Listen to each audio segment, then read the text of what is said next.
In video games, making mead is a simple process, and it turns out in real life it's just as easy. This is how I make a simple traditional mead. So before we start making mead, here's a list of all the ingredients I'm using. I have some water, honey, and some different yeasts.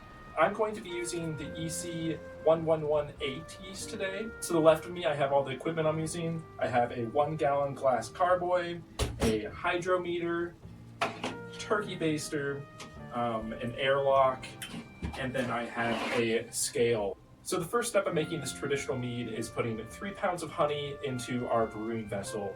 I highly recommend getting a kitchen scale for this. It makes measuring out 3 pounds a lot easier.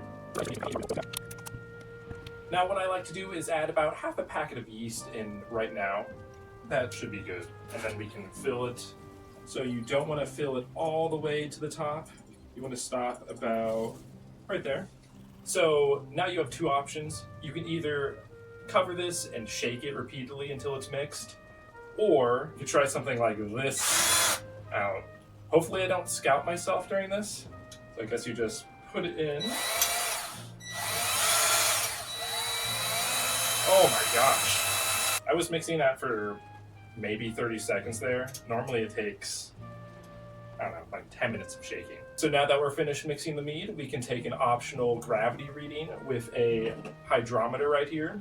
With this, we can kind of guess what the approximate alcohol content's gonna be in the mead once it's done. Now that I have the beaker filled with our pre-mead, we can drop our little glass dropper in there, and we want to record where it floats at. This is at a 1.120, and let's record that number because we're going to need it once the mead is complete to find out the alcohol per volume. Because I sterilized all my equipment before I started this, I can safely transfer the mead back into the carboy. Just need an airlock.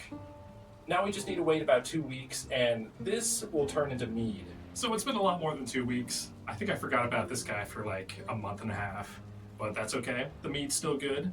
Now I'm going to siphon the mead over to a new bottle for aging, as well as get a gravity reading and maybe even a little taste. So this is an auto siphon. Insert one end there. Make sure everything is sanitized before you do this, obviously. There we go. Since this has all the yeast at the bottom, I'm going to dump this. It's the mead tax.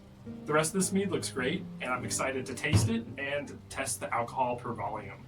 I lost some footage, so we're trying this again. The final gravity reading for the mead was 1.030. Now we can take that number and subtract it from the original gravity reading, which I'll have right here.